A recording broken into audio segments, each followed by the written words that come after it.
Hello મિત્રો, progress કિચનમાં આપનું સ્વાગત છે। તો આજે હું તમારી સાથે એવી રેસીપી શેર કરીશ કે તેને તમે સંતરાની બરફી, સંતરાની જેલી કે ઓરેન્જ ડિલાઇટ કોઈ પણ નામથી ઓળખી શકો છો। તો આપણે આ સંતરાની જેલી કે બરફી બનાવવા માટે મેં અહીં આ 2 નંગ સંતરા લીધા છે। આ સંતરા એકદમ આવા કડક હોય તેવા લેવાના અને સ્વાદમાં બહુ ખાટા ન હોય તેવા સંતરાની આપણે પસંદગી કરવાની। હવે આ સંતરાનું આપણે પહેલા જ્યુસ કાઢી લઈશું। તો અહીં આ જે સંતરા હતા તેનું મેં જ્યુસ કાઢી લીધું છે। હવે તે જ્યુસને આપણે કપથી માપી લઈએ।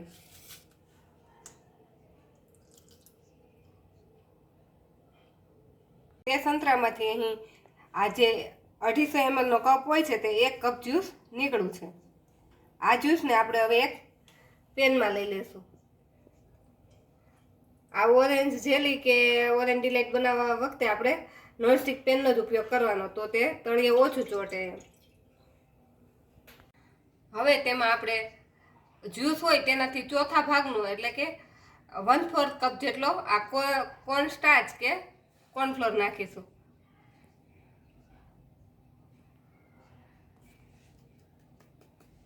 અને આને આપણે સરસ આ રીતે મિક્સ કરી દઈશું। આ પ્રોસેસ આપણે બંધ ગેસ પર જ કરવાની છે। પહેલા આ રીતે આને આપણે મિક્સ કરી દઈશું।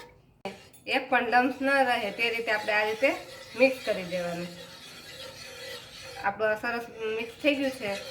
તો હવે આને આપણે થોડીક વાર માટે સાઈડમાં રાખી દઈશું। કઢાઈમાં આપણે 1 કપ ખાંડ લઈ લઈશું। જે આ કપથી આપણે ઓરેન્જ જ્યુસ ભર્યું હોય તેના માપ જેટલી જ આપણે ખાંડ લેવાની। હવે આ ખાંડમાં આપણે અડધો કપ પાણી નાખીશું।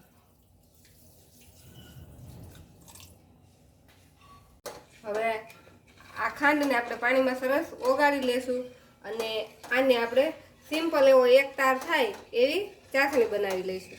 1 મિનિટ થઈ છે કે આપણી ખાંડ સરસ મેલ્ટ થઈ ગઈ છે। હવે આપણે આને હજુ 1 મિનિટ માટે ગરમ કરીશું એટલે આપણે આ જે ખાંડ છે તેની પતલો એક તાર થાય એવી ચાસણી બની જશે। તો આપણે આ ચાસણી જામી ન જાય એટલા માટે આપણે એમાં 2 થી 3 ટીપા લીંબુનો રસ નાખી દઈશું અને આપણે ગેસને બંધ કરી દઈશું।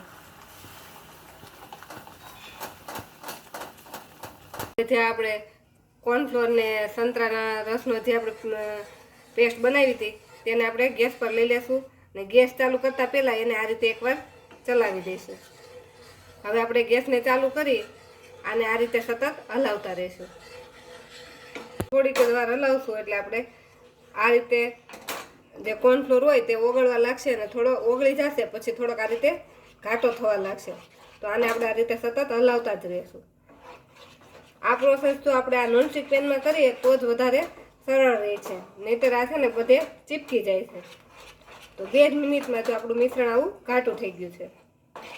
હજુ એને આપણે સતત આ રીતે હલાવતા જ રહેવાનું છે જેથી અંદર લમ્સ ન પડી જાય। 1 મિનિટ થઈ ગઈ તે આપણું મિશ્રણ આવું એકદમ ઘાટું થઈ ગયું છે। તો હવે આપણે જે તૈયાર કરીને ચાસણી રાખેલી છે તે આપણે ધીમે ધીમે આમાં નાખીશું। આ રીતે આપણે થોડી થોડી કરીને આમાં આપણે ચાસણીને એડ કરવાની છે। ચાસણી એડ કરતા જશું અને આ રીતે હલાવતા જશું। તો ધીમે ધીમે કરી આપણે બધી જ ચાસણીને આમાં એડ કરી દીધી છે।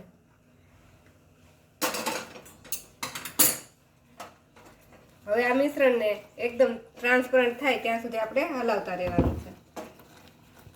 તો 2 મિનિટ જેટલો સમય થયો છે અને આપણું મિશ્રણ આવું ટ્રાન્સપરન્ટ થવા લાગ્યું છે। હજુ આને આપણે થોડીક વાર આ રીતે ચલાવતા રહીશું। આપણે જે સંતરાનો પલ્પ કાઢી તેમાં કોર્નફ્લોર નાખેલો હોય તેના હિસાબથી આ થોડોક કલર એનો પીળો લાગે છે। જો તમારે આને એકદમ ઓરેન્જ કલર આપવો હોય તો આમાં 2 ચપટી જેટલો ઓરેન્જ ફૂડ કલર નાખી દેવાનો। અને આ ફૂડ કલર ન નાખવો હોય તો પણ ચાલે અને સતત આ રીતે તેને આપણે હલાવતા રહીશું।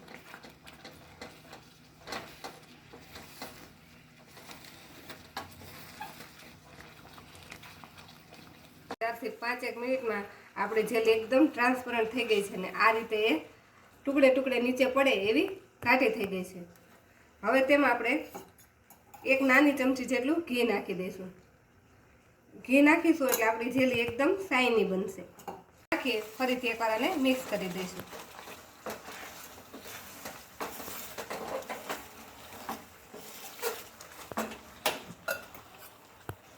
બંધ કરી તરત જ આપણે જેમાં પણ જેલીને સેટ કરવી હોય તે વાસણને આપણે ઘીથી ગ્રીસ કરી લઈશું. આ રીતે તમે કોઈ પણ જેલીને સેટ કરી શકો છો. જેમાં પણ તમારે જેલી સેટ કરવી હોય તેને આ રીતે ઘીથી ગ્રીસ કરી લેવાની. જેલી ગરમ ગરમ હોય ત્યારે જ આપણે એને આ રીતે જેમાં સેટ કરવી હોય તેમાં નાખી દેવાની.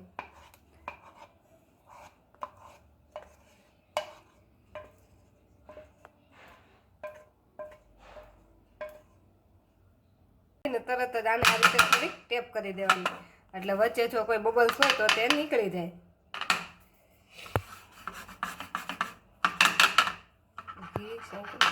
જેલી બની ગઈ છે તેને આપણે ફ્રીજમાં, જો ફ્રીજમાં રાખીને સેટ કરવી હોય તો 1-2 કલાકમાં જે ફ્રીજમાં સેટ થઈ જશે, અને બહાર રાખશો તો પણ તે 4 થી 5 કલાકમાં સેટ થઈ જશે.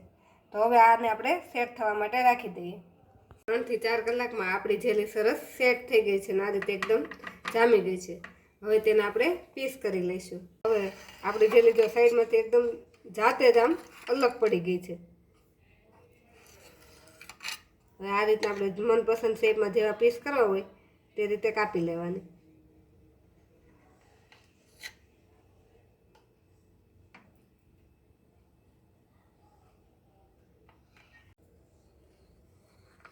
આપણી બધી જેલી કટિંગ થઈ ગઈ છે અને તેને આ રીતે આપણે ઊંચી કરીએ તો આસાનીથી આ રીતે પીસ અલગ થઈ જાય છે.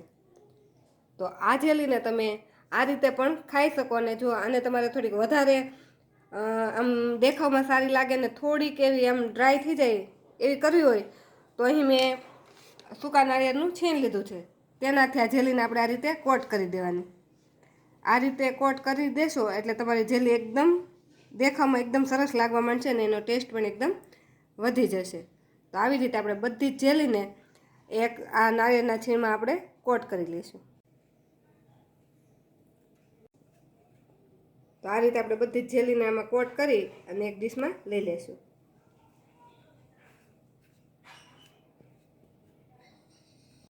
નાના મોટા બધાને જ ભાવે તેવી ઓરેન્જ જેલીનો વિડીયો જો તમને ગમ્યો હોય તો અમારા વિડીયોને લાઇક કરો અને પ્રોગ્રેસ કિચન ચેનલને સબસ્ક્રાઈબ કરો.